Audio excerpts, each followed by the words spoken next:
Bismillahirrahmanirrahim. Assalamualaikum warahmatullahi wabarakatuh. Kembali lagi di podcast Bahasa Indonesia di episode terakhir di season yang ke-9 atau ke-8. Jadi artikel ini tidak sepanjang artikel yang beberapa artikel sebelumnya, meskipun pada dasarnya beberapa artikel sebelumnya cukup panjang, namun tetap jika coba dibacakan itu hanya kurang dari 1 menit mungkin jika dibacakan terus menerus tanpa dicoba digali secara lebih dalam dari setiap kalimatnya, karena memang biasanya saya lebih memilih untuk selalu membacakan artikelnya terlebih dahulu secara sekaligus, baru saya coba untuk gali secara lebih dalam dari konteks keseluruhan artikel tersebut. Jadi artikel ini masih ditulis lebih dari hampir 4 tahun yang lalu, jadi ini udah di bulan yang berbeda, di beberapa bulan setelahnya yang masih sekitar 2 bulan lagi mungkin baru mencapai di 4 tahun. Jadi ya pada saat itu tentunya saya menulis artikel ini sudah mendapatkan pekerjaan utama pertama saya,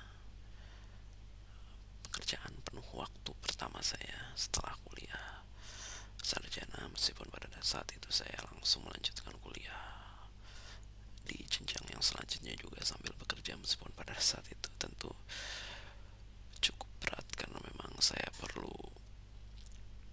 ya, meluangkan waktu yang cukup banyak, karena pada saat itu juga sebelum pandemi semua pekerjaan tentunya masih dilakukan secara langsung, jadi semua hal masih harus dilakukan tatap muka secara langsung, dan tentu hal tersebut sangat membuat lelah sehingga saya hanya bisa bertahan sekitar 1 semester saja atau setengah tahun untuk melakukan semua hal tersebut, termasuk menuliskan sebuah artikel yang mungkin saya lakukan di akhir pekan ketika tidak perlu ada tugas kuliah yang perlu saya kerjakan, tugas kuliah di jenjang selanjutnya yang perlu saya kerjakan, karena memang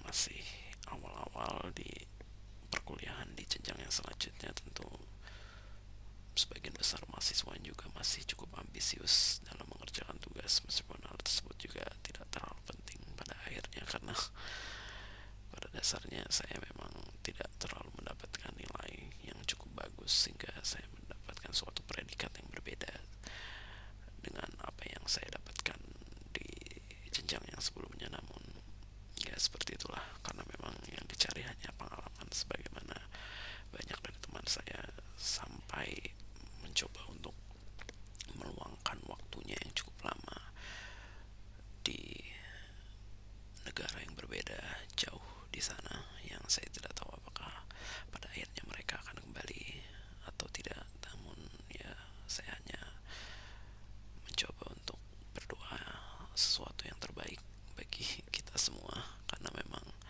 terkadang hidup ini memang hanya bergantung kepada diri kita sendiri, meskipun terkadang orang lain juga dapat lebih memotivasi agar kita membuat sesuatu yang lebih baik. Jadi judulnya adalah Undian dan Tipuan. Undian memang seringkali identik dengan tipuan karena peluang yang sangat kecil. Namun faktanya bagi pemenang undian, hal tersebut memanglah sebuah fakta yang benar terjadi tanpa adanya tipuan sama sekali. Undian yang benar biasanya murni, tidak dipungut biaya sedikit pun, sehingga tidak ada kerugian yang perlu dipertaruhkan oleh peserta. Selain itu, dapat diperlakukan seperti ini, undian juga tidak berubah bentuk menjadi judi, di mana jika keberuntungan tidak didapatkan maka akan mendapatkan kerugian. Peluang yang kecil memang membuat takdir yang membuat kita memenangkan undian tersebut seakan tidak akan pernah terjadi. Pemilihan pemenang pada undian yang baik memang seharusnya tidak sepenuhnya dipilih secara acak, karena jika terdapat beberapa undian maka terdapat kemungkinan suatu orang untuk mendapatkan kemenangan lebih dari 1 kali. Hal ini kemudian membuat banyak penyelenggara untuk memilih berdasarkan sejumlah ketidakleluasaan agar dapat membuat undian menjadi seadil mungkin. Akan tetapi ketidakleluasaan ini juga seringkali menimbulkan keberuntungan yang tidak akan pernah bisa kita dapatkan, karena semua dilakukan secara perhitungan matematis dan membuat peluang kesalahan menjadi sangat kecil.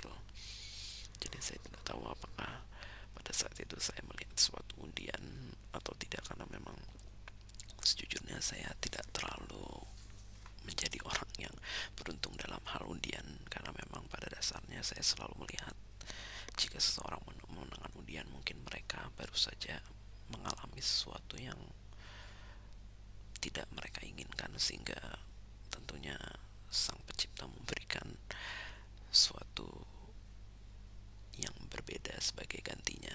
Meskipun mungkin hal tersebut juga tidak terlalu mereka inginkan, namun mungkin setidaknya dapat membuat hidup mereka menjadi sedikit lebih adil jika kita lihat dari perspektif manusia secara umum, karena memang setiap manusia tentu memiliki kelebihan dan kekurangannya masing-masing. Jadi termasuk dalam hal undian, terkadang memang ketika mereka benar-benar ditakdirkan untuk memenangkan suatu undian, mungkin hal tersebut menjadi salah satu kelebihan mereka untuk menutupi segala kekurangan yang mungkin tidak semuanya dimiliki oleh kita, yang mungkin sebagian besar tentunya tidak memenangkan undian tersebut. Jadi seperti itulah. Dan mungkin memang beberapa dari undian memang terkadang terasa seperti hanyalah sebuah tipuan belaka, karena terkadang kita tidak pernah mengetahui apakah